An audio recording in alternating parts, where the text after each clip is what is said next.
I'm Mark Henick, and this is Modern Minds.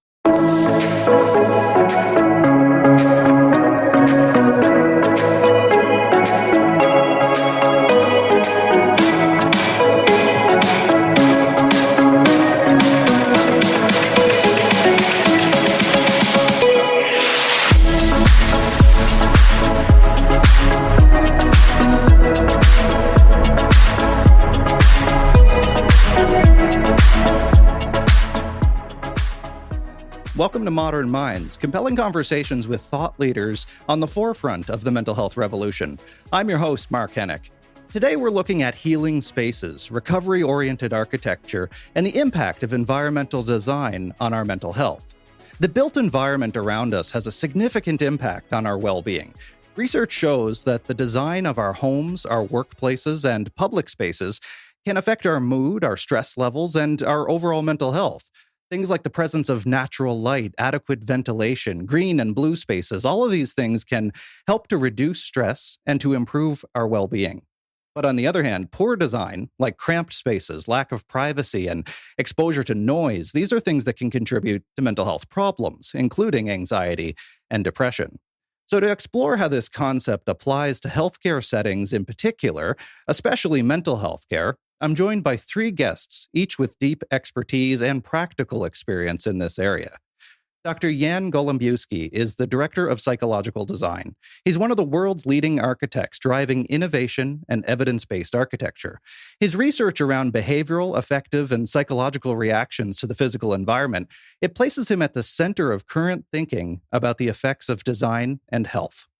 Dr. Upali Nanda is Global Practice Director of Research and a principal at HKS. Upali has extensive experience in leading research projects and design practice with a focus on the impact of design on human health and perception. Dr. Nanda also teaches as an associate professor of practice at the Taubman School of Architecture and Urban Planning at the University of Michigan. But first, before we get to them, we're going to hear from Dr. Hank Schwartz. Dr. Schwartz has spent more than 30 years of his career at Hartford Hospital, and that's where he also currently serves as their psychiatrist-in-chief emeritus. Over that long tenure, Dr. Schwartz has acquired a deep history of the space in which he worked, particularly at the Institute of Living, and he was also instrumental in both contextualizing its past and modernizing its future. Dr. Hank Schwartz, he joins me now from Connecticut. Thanks so much for being here, Hank. It's a pleasure. Thank you. So I'd like to get started in this conversation about healing spaces in a very practical way, on the ground, based in your many years of experience at the Institute of Living. So I'm hoping you can tell us a little bit about the history of that institute, and with a particular focus on what it has historically looked like, inside and out. Well, the Institute was chartered in 1822. It was the first hospital of any kind in the state of Connecticut and opened its doors in 1824 with the principles of moral treatment, which really were radical for the time. And that they included the notion that people with mental challenges needed to be treated with respect and given the dignity and provided the best of medical care that was available at the time, because new concept, mental illness was considered now to be an illness like all others. And that meant housing them appropriately, feeding and addressing psychological, social, and spiritual issues. But it included a real valuation of scenery, of the outdoors, of the environment in general, the indoor environment also. So the Hartford Retreat, which became the Institute, was built on a plot of land that was outside the city. Rural landscapes were considered to be, quite important. And over time, into the 1860s, John Butler, who was the superintendent at the time, who was quoted as wanting a therapeutic Arcadia. He really valued the experience of patients walking through grounds that would be beautiful so that they could perhaps wax poetic about flowers and enjoy rambling through beautiful spaces. He hired Frederick Law Olmsted and Calvert Vaux, famous landscape architects at the time, who would shortly thereafter do Central Park in New York and so many other important places in the United States. Uh, and Olmsted very, very much believed in the importance of the landscape, a therapeutic scenery, almost to what he was quoted as saying, sort of unbend the mind from the stresses of the day and the time.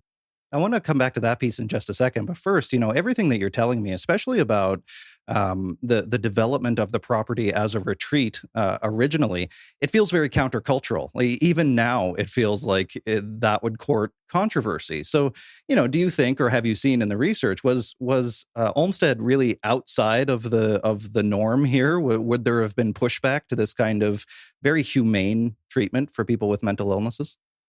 Well, Olmsted broke with previous concepts of landscaping, which were based on the English gardens and that sort of thing. So he really was revolutionary. There's no question about it.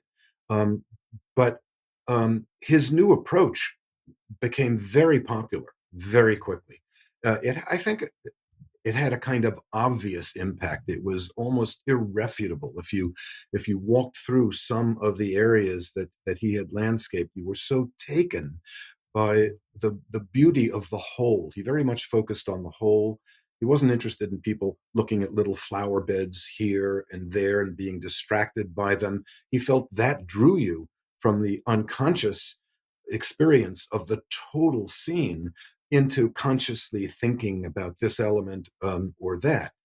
And flower beds and gardens certainly have not gone away, but appreciation of larger landscapes, particularly in institutional settings, psychiatric hospitals, universities, corporate parks, highways. I think it took.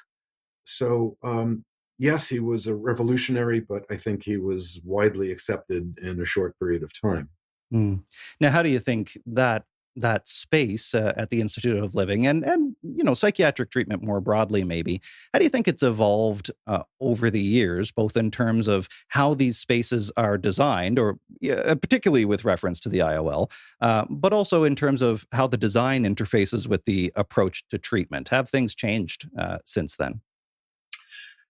Well, I'm not a true expert on psychiatric hospital design, but I can say from my own experience that I think the pressures on psychiatric hospitals through the end of the 19th century and into the 20th century were great. Financial pressures, the impact of deinstitutionalization and then of managed care created the kinds of and the regulatory environment all impacted, I think, our approach to the use of space. So, as an example, we had the beautiful grounds designed by Olmsted, and at the center of the grounds of what was then the retreat and is now the Institute of Living, or the IOL, was a thing that was referred to as Retreat Park, and it was a beautiful park with splendid specimen trees surrounding it, and patients who were capable of being outdoors, outside of the hospital grounds. I mean, it was designed for the patients to use. It was considered a healthful part of the experience. Well, today, the pressures of very, very short stays of hospitalization, of inadequate hospital beds, which means that the most ill of patients are concentrated in hospital, whereas many of the still challenged patients, but who are somewhat healthier, are now in ambulatory programs, has meant that by and large, psychiatric hospital units are locked and patients are not able to go outside and enjoy the outdoor experience. So, I'm hoping actually that as we move forward with the advances that I anticipate in the next 10, 20, and 30 years, and with our, I think, somewhat more nuanced and sophisticated attitudes toward the experience of people in recovery, we'll be able to return to a time when the experience of the hospital is less confining. Yeah, there are so many stakeholders and opinions and competing interests in designing or redesigning these sorts of projects, and so much legislation around it as well, and legacy. Rarely do we get to start from a blank slate and build the best case scenario, as Olmsted and others did at the time. So when you were psychiatrist-in-chief over your long tenure, and now Dr. Javid Sukhera is the new psychiatrist-in-chief there, what were some of the advancements that you hoped to integrate into the Institute of Living, and what were some of the challenges that you encountered in those projects? Well, I'll cite one very significant challenge. So for years, we have been wanting to build out an outdoor area for our patients into the Donnelly building, which is our inpatient building. And that plan is going ahead. It's proceeding, and it's going to be a very beautiful environment that will enable people who are on inpatient units to have outdoor time. But it has taken so long. Part of the issue, of course, is generating the capital for that kind of renovation. The competing projects that have to get done, the modern technologies that have to be paid for at the same time. The care of psychiatric patients and the prioritization that hospital systems give that competes with the need for new MRI scanners and other high technology issues. So that's always been an issue, but I think it's an issue we're making progress with. Yeah, absolutely. Dr. Hank Schwartz, psychiatrist-in-chief emeritus for the Institute of Living at Hartford Hospital. Thanks so much for being here, Hank. Well, thank you so much, Mark. My next guest is Dr. Upali Nanda. She's a global practice director of research and a principal at HKS. Upali has extensive experience in leading research projects in design practice with a focus on the impact of design on human health and perception. Dr. Nanda also teaches as the Associate Professor of Practice at the Taubman School of Architecture and Urban Planning at the University of Michigan. Dr. Nanda and I spoke about the impact of visual art, the role that visual art has to play in healing spaces like hospitals. So here's my conversation with Dr. Upali Nanda. Dr. Nanda, thank you so much for joining me on the Modern Minds podcast. Thank you so much for having me, Mark.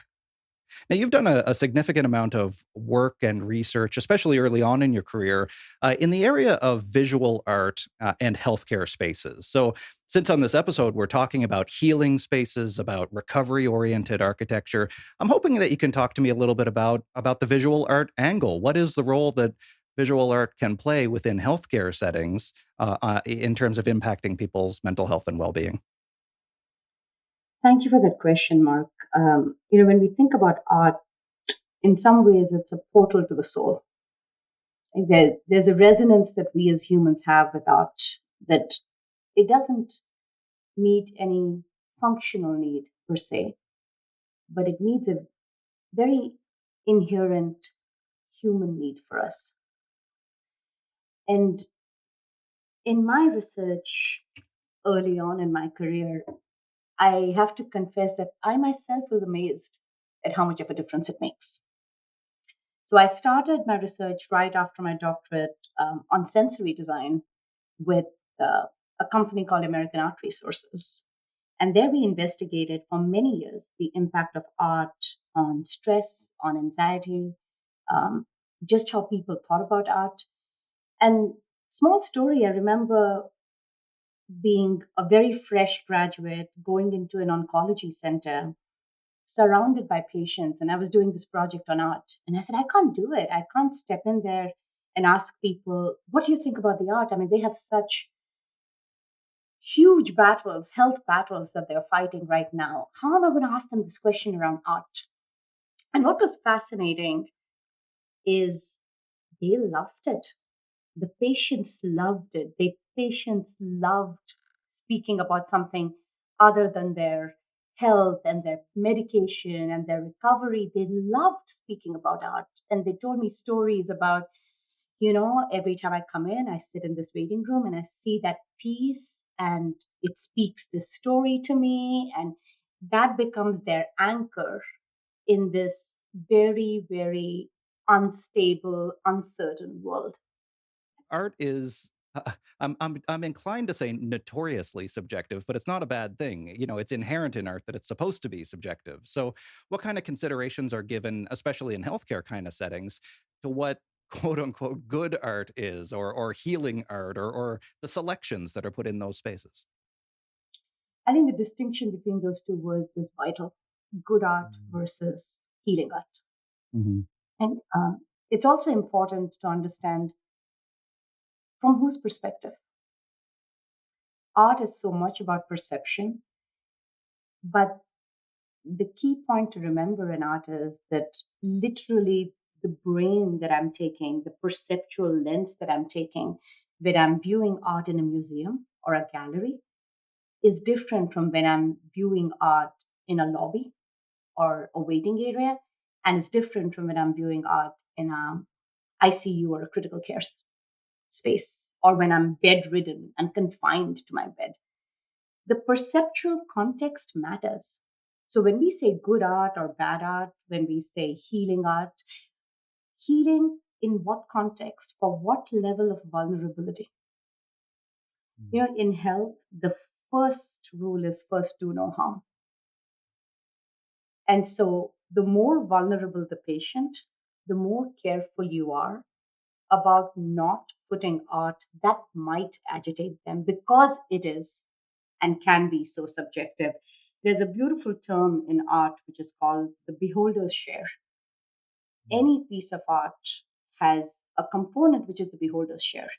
I have to engage with it, I have to understand it, I have to engage and comprehend what the artist was intending. When you're highly stressed and highly anxious, you are not able to do your beholder's share the same way. The beholder in this context has a burden. Mm-hmm.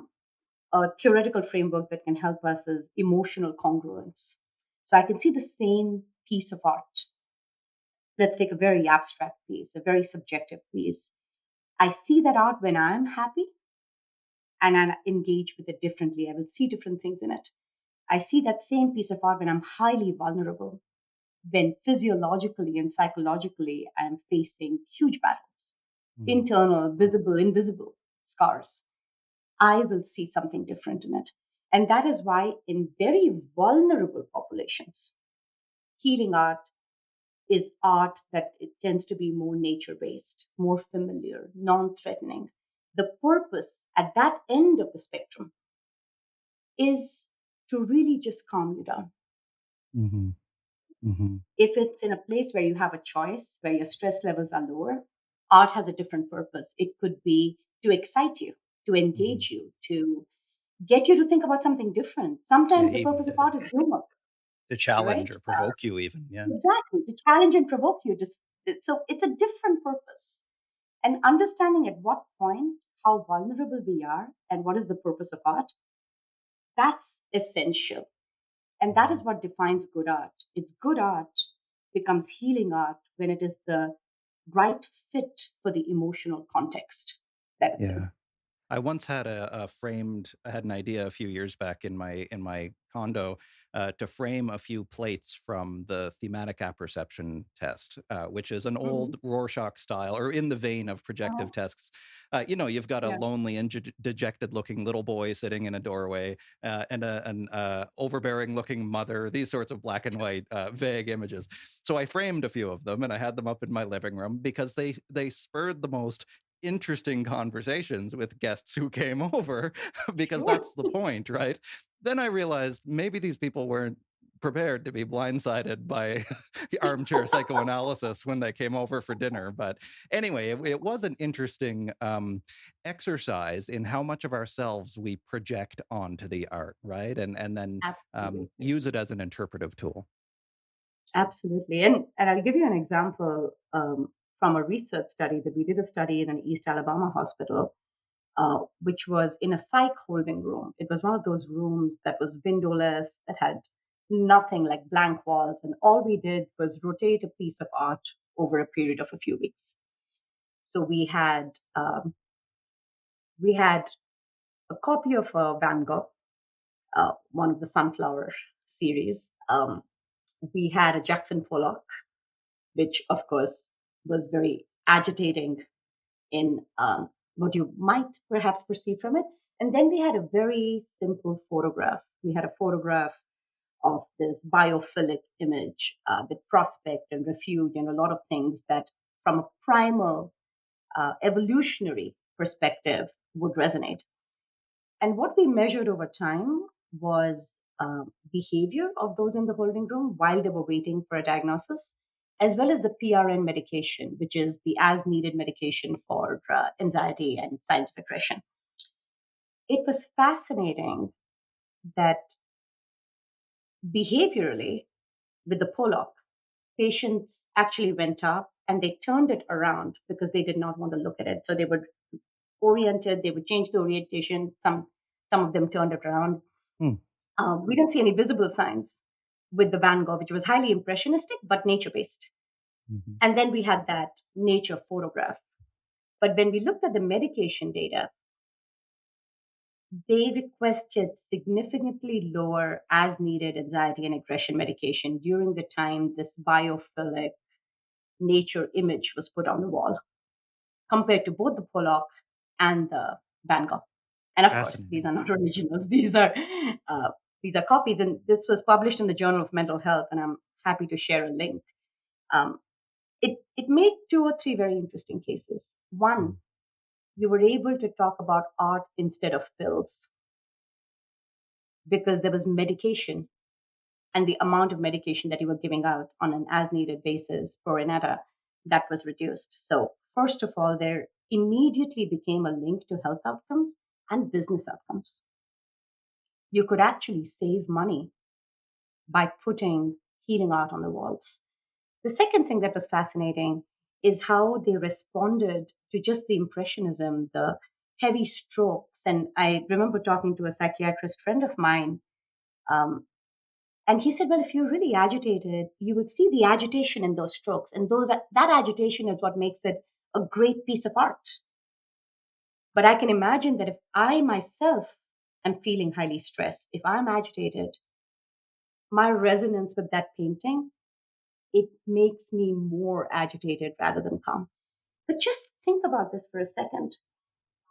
For us to be able to say that simply having healing art on the walls reduced the amount of anxiety medication that had to be given. And when we talk about medication, the way the hospital calculates the time is that it's the cost of the medication, the time of the pharmacist, the time of the nurse. Like what you're actually charged for one medication is way more than the cost of a pill. Mm-hmm. It's all of that comes into it. And you sit back and say, wherever I am, any given point in time, you're somewhere. You're placed in some context. Your environment is part of you. To what extent are we leveraging the power of art and the power of place for healing? Well, connected to that, and maybe bridging a little bit into architecture as art, what the space actually looks like. Some of my most vivid memories of myself being on psych wards were of the cinder block walls and of the bolts and how they didn't have mirrors. They just had shiny metal, so all of those things contributed to if you've never experienced depression, it's like it's an internal oppression of yourself. And then when you're in an environment that is itself oppressive, it's like it's reinforcing the depression. So what have you noticed in terms of the artistic design of the space, architecturally speaking, in terms of the impact on mental health? Some of the recent work we've done on the HKS side with research on this is to try to take this narrative beyond safety to security and dignity. And that becomes so important. I think we get really mired to just keep them safe first, physically safe from doing harm, and forget about how much this environment might psychologically continue to create damage. So a lot of the work that's happening right now, you will not see those clinical spaces anymore, hopefully not in a lot of projects that are intentionally designed. Art is infused into it. You have to have safety in place. So you may not have glass, but there are murals that could be used. You could use canvas. There is so much innovation that has happened so that these environments can become health promoting. And there's a difference in that. Like, even our paradigm right now, we're talking about brain health. We're talking about taking care of your brains the way you take care of your bodies. To really understand, like, not wait till you've reached a point where you have a mental health crisis, and constantly design environments that are promoting mental health. And art is a huge part of that. Nature is a huge part of that. If you look at how we engage with art, there are three components of it. One, which is expressing through art. That is art therapy. There is so much beautiful work that is happening in this space on the act of creating art makes me feel better. Then there's art as experience. And sometimes it's targeted experience, places I can go to, intentionally go to galleries, to areas, to well designed rooms, perhaps sensory rooms in hospitals where I get the experience that helps me recreate the context I'm in. And then there's art, and often visual art falls there, that is just part of your environment, that changes the tenor of the environment, that tells you that this place matters. You matter. Well, Yeah. Dr. Nanda, thank you so much for sharing your wisdom and your depth of expertise with us on the show today. It's really been a pleasure speaking with you. Likewise, thank you so much for reaching out. Mental health is health. At the Institute of Living, we are pioneers in mental health, and we have been for 200 years. We have an ambition to transform mental health services while co-designing these services with those whom we serve. Together, we can reduce stigma, address discrimination, and increase access to care.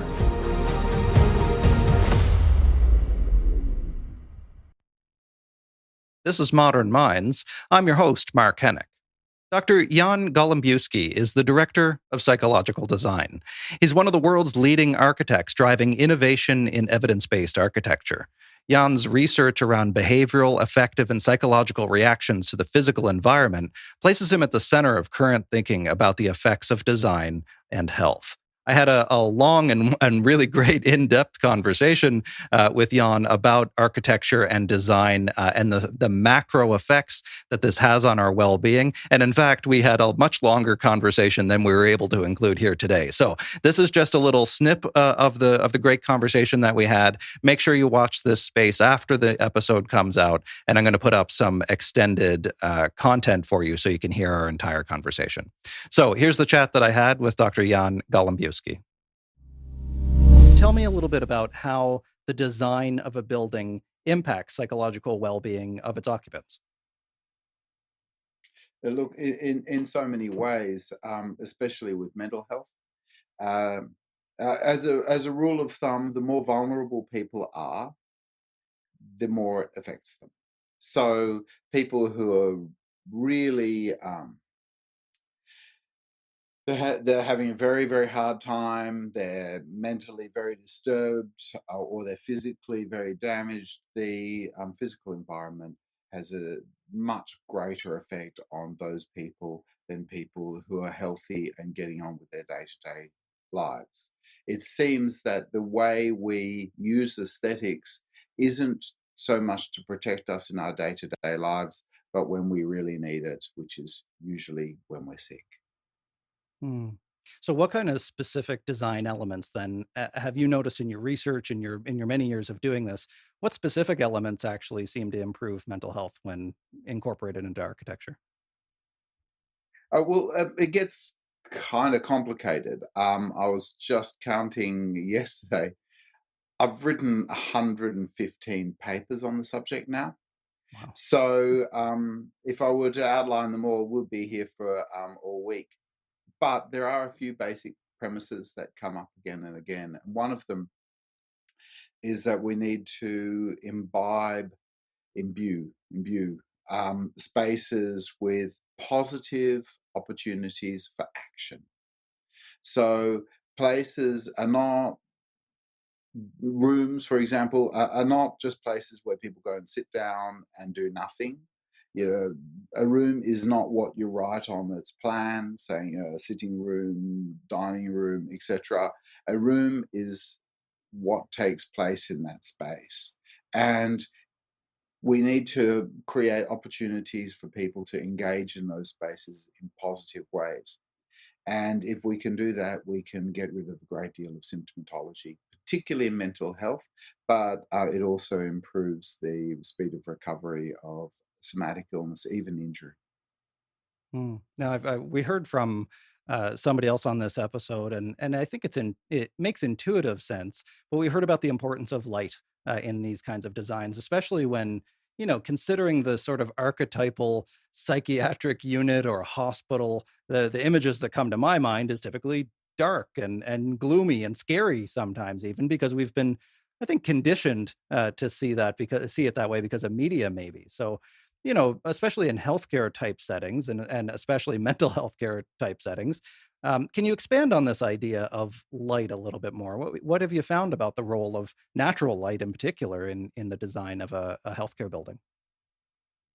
So there have been a bunch of studies on light in healthcare buildings, and it's a very important area, particularly in those far northern climes like Connecticut and north of the USA, north of Europe, where the winters are long and dark. That's where light becomes particularly important.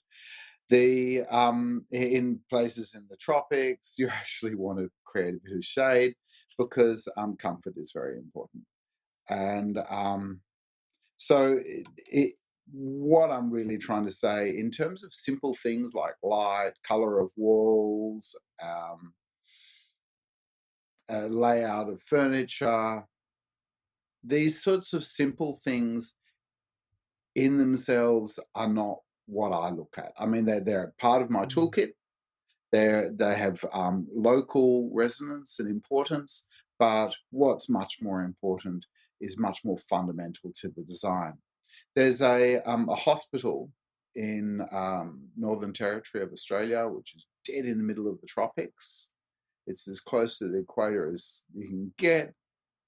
And that hospital is a cookie cutter from somewhere in Canada, actually. I think Toronto. I think it might be, I can't remember which hospital in Toronto, but it's a cookie cutter designed by the same company, and they just went and copied the design and brought it to the tropics. It doesn't work in the tropics. It really just can't work in the tropics. It doesn't have the right bones for the tropics, and it's a disaster where it is. So you've got to make architecture appropriate to its local climate. That's so interesting. I didn't really think of that, but of course that makes sense. So, are there any universals then you find that are common around the world, or does everything really have to be built to its environment in every respect? Everything needs to be built to its environment. If you go and take a bit of tropical architecture from northern New South Wales and you stick it on the moon, everyone will suffocate and die. It has to be built according to local conditions. But it's much more important that we look beyond the local conditions because we adjust to that. And we have a look at what the architecture has to do for the people inside. So there are a few principles here, and the most important is that we have to give opportunities to the people who are using the building, the patients in particular, but also the staff, opportunities to find meaningfulness in their lives. And that means you have to create choices, and they have to be choices of good things to do. It's something I keep on coming back to in my research. If you can give people choices of good things to do, they feel a sense of satisfaction, a sense of achievement that is something that must be evolutionary. For the last 10,000 years, we've been harvesting in the fields, and when the harvests have come in, we finally have an opportunity to sit back and relax and say, look, the work is done. Let's have a party. Let's enjoy ourselves. And that opportunity to have two good things to do at any given time reflects that kind of what I presume to be evolutionary purpose. And so, well, that's one of the things that I call for. I also think that I'll try and get back to that, because there's another thing I want to say about that. But opportunities to view and engage with artworks, to make your own artworks, to make music, to make a bit of sound, to make a scene. All of those things are really, really important, particularly in mental health. Yeah, listening to you speak about the options in the space and sort of a diversity, it makes me think about when I think of buildings and space, I realize I almost always think of the inside of the space, of the indoor. But let's play a little bit with that boundary, those walls between inside and outside. Maybe you can tell me a bit more about your thoughts on biophilic design, what that is, and if that contributes, that sort of blurring of the line between inside and outside. Is that something that speaks to our evolutionary needs, I guess, in terms of that seeking for diversity? It's very, very useful for healing. It's very useful for recovery. And often it's really diluted, really watered down in mental health facilities. It can be turned to literally nothing as people cut down trees in case they become hanging risks. They reduce the size of the open areas in case people get lost or try and escape. And they can become places that really are sapped of the imagination. And we need to create outdoor spaces that trigger the imagination, because that's where people find restfulness. So the outdoor spaces are really very important. But again, they're just one of many tools, but they are a very important tool. And out of all the research that we have, they're the strongest singular tool that has been empirically proven. I'm going to expand on that piece in just a second, but I want to grab onto something you just said about, the risk sometimes that architectural features can pose within healthcare settings that maybe outside of healthcare settings people wouldn't normally think of.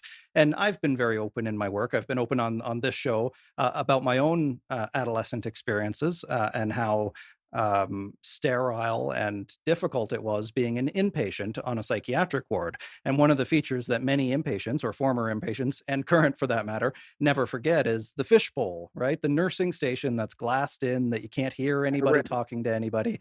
So talk to me a bit about that then. How do we balance traditional or conventional views of what is safe or to protect people versus what actually works and what helps people to heal in these environments? More and more I'm coming to the view that we can't balance the two, that we need a paradigm change, because you can't expect recovery of any serious kind in a building that's seriously sick. You can't expect people to get better when you're giving them bad medicine. And the effect of the environment on people with mental illness is much more profound than it is on people who are healthy, as I said earlier. If you're healthy and you're exposed to a bad environment, or let's say just an image of, let's say, something nasty, a baby falling out of a pram, okay, a nasty image. Somebody with mental illness, according to some studies that I did with some colleagues in Canada, people with mental illness, severe mental illness, will be 78 times more responsive to those negative images than people who are healthy, right? That's a reaction. That's a psychotic reaction in progress that we're watching. And so the healthy people have barely any reaction. People with severe psychosis, that's schizophrenia, and also mania, because a lot of those people have bipolar disorder, they're being incredibly reactive to these negative circumstances. They're less reactive to the positive. So what we need to do is we have to make environments that really take out those negatives.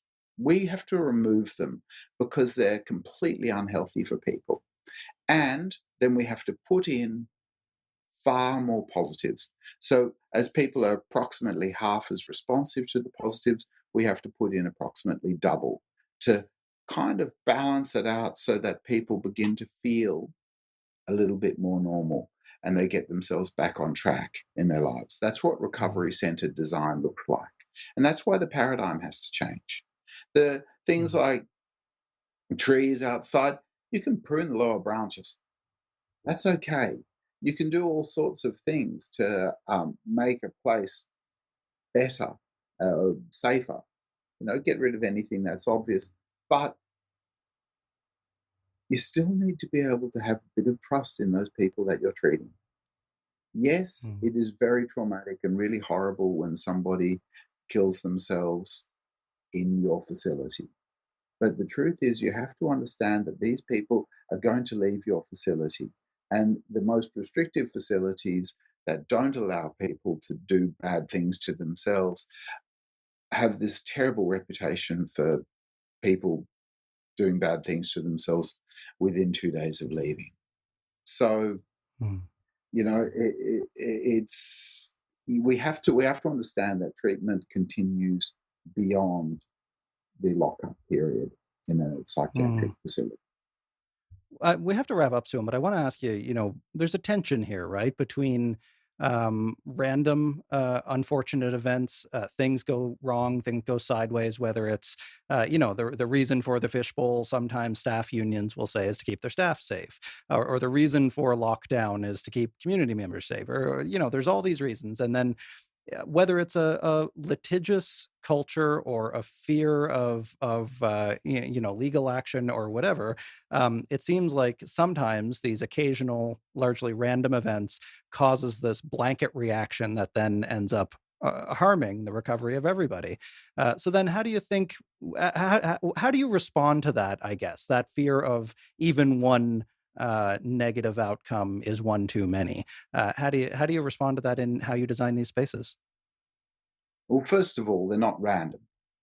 If you go and push people to the point where they have a psychotic episode, then it's not random. It's actually your fault. And it's your fault through design. It's your fault through the design of both the facilities. It's also your fault in the design of the models of care in which you're caring for people. You have to take responsibility for it. You're pushing people too far at a time when they can't take it. Now, you go and put people in a glass finger into a living room, and I've been in those glass fingers. It's like watching, you can see a fight unfold on the other side, and it's like watching it on TV. It takes you that much longer to respond because you're not actually there. And those glass fingers, they also are like TVs for the people on the other side. There's a performance that goes on for the people inside the staff station. That is a dynamic that you don't want to have. A facility that I'm designing at the moment has no visible staff unless the staff are needed. Yes, fingers reach into the facility all over the place, but those fingers are invisible. They don't have glass windows. The staff are there behind them for when they need to step out, but under the normal day-to-day business, people get on with their lives themselves. We can actually change the paradigm. We have to get rid of those glassed-in staff stations. We have to get rid of them because they cause inequities. They cause incredible trouble in mental health facilities, and they don't do what they're supposed to do. They don't. A staff station cannot see anything. There's a famous case in Australia of several very nasty, violent crimes that happened in a mental health facility. All of them happened within eyeshot of a staff station, including murders. They removed the staff station. There has been no violence since. Wow. And I think it's going to be an incredible act of of change management to try to convince people immersed and trained in the old way of doing things, right? That stigmatizing way that people with mental illnesses are inherently violent, which of course is not true, to change their minds and to really start to see things differently. I just want to say before you go that you can't separate behavior from mental health, because mental health is behavioral health, and we can do incredible things to change the way people behave using design. Go and look at Disneyland. How do people behave in Disneyland? How do people feel in Disneyland? And why are they feeling that way? It's all to do with the design. And I'm not suggesting that every mental health facility should be like Disneyland. We don't need Mickey Mouse wandering around. But taking 2 steps in that direction is going to be very, very helpful, because we've got to make it a little bit kitsch. We've got to make it a little bit more positive, more declaratively positive, because we've got to make it doubly as positive as so-called normal, because we want to try and replicate normal levels of behavior.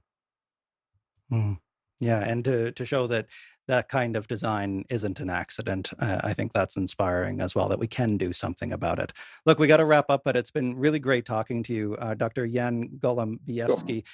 He's an architect, director of psychological design, joined us tonight from Modern Minds, or this morning over there on Modern Minds from Sydney, Australia. Thank you so much for your time today, Jan. See you, Mark. This is Modern Minds. I'm Mark Henick. We've got one more conversation for you before we go, and for that, I'm going to pass it off to Brian Spiros in the field. Brian? Thank you, Mark. We are going to continue the conversation around the importance of environmental design as it relates to mental health. And joining me now is Mike Matthews, Operations Coordinator at the Institute of Living. So to put all of this into perspective, this concept surrounding mental health, the environment, and nature, it's nothing new. I mean, this was even around 200 years ago when the IOL first opened. Yes, thanks, Brian. Absolutely. It was the intent of the founders to have a therapeutic setting, natural, that we would all enjoy and want to be at. And it is still going strong today. We're going to get into all of that. But before we get into the design of the IOL, tell me what the operations coordinator does. Well, it's a little difficult, but to keep it simple, it's really all the business operations, and that includes the facilities and the grounds. And I like to think of myself as the glue that holds it all together. And we're going to talk about how important the property is. And so you're the one that keeps all that going. So kudos to you. So how is the IOL designed to help with the healing process of patients? We mentioned nature. Kind of take me through how it started. Well, actually, it goes back to around the 1850s when they employed what they believe is the founder of American landscape architecture, Frederick Law Olmsted, to develop a fairly open and wooded area into something that could be more utilized by patients and still have the beauty in the natural setting. Over the years, they've taken great care of the facility and added greenhouses, and more recently, there's been efforts to replace trees that have passed and to develop little areas where patients can either sit or work, and it's a beautiful place. Adding pathways, fountains, sort of taking that natural element that existed and then enhancing it over time. So speaking of that enhancement, you mentioned how, trees, they've died over time, they've been replaced. But you also mentioned the greenhouse. So tell me about the greenhouse, because we want to preserve and enhance this space. The greenhouse is one example of that. Yes, exactly. I think they've had greenhouses for probably close to 100 years. And I was hired 20-something years ago to renovate the current greenhouse that they have and turn it into a vocational training program, allowing patients to work with plants and in a vocational capacity and work their way back into employment. Obviously maintaining the grounds, which you do, is really important. What does it mean to you when you see that something so simple is having such a big impact on the patients who come through there? Well, I live it. I was drawn to the field and drawn to the Institute for all the reasons. So I live and breathe everything about how horticulture integrates into well-being.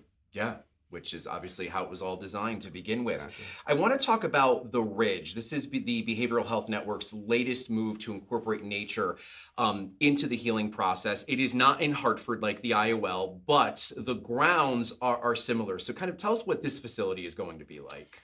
Yeah, I have only seen photos of it, but it appears to be a replica of what we have in the city. And I think we're really lucky to stumble upon that opportunity. And they, as they develop it into a residential treatment facility, I think it mirrors what we do at the IOL, and it allows other patients to experience. It's an interesting concept, and I think it allows people to see that when, they see facilities such as this, it's not just the clinical care that a patient is receiving, but it is the environment that they are in, and that environment is having a big impact. And it's people like you who keep it going at the IOL to make sure that environment is there as that healing process for our patients. So, Mike, thanks for everything that you do. Obviously, greatly appreciated and interesting perspective. People are going to think differently about this topic now. So with that said, Mark, we will send it back to you. Thank you so much for joining us this month on Modern Minds. Next month, we're going to be talking about adolescent mental health care, so make sure that you come back for that one. It's going to be a really important and, I hope, informative conversation. Every single episode is available in both audio and video on Spotify, so make sure that you follow the show over there to get a notification as soon as the next episode comes up, and to go back and watch all of the past episodes as well. I'm going to stream the video from each episode on all of my social pages at Mark Henick. That's at MarkHenick, and the audio-only version of every episode is going to be up on all the usual podcast platforms. So if you don't listen on Spotify, that's okay. All the episodes are going to be up on Apple Podcasts, Google Podcasts, Amazon, iHeartRadio, Audible. Everywhere you can listen to podcasts, you're going to find Modern Minds. So I look forward to talking with you and hopefully seeing you again on the next episode. Until then, I'm Mark Henick, and this has been Modern Minds.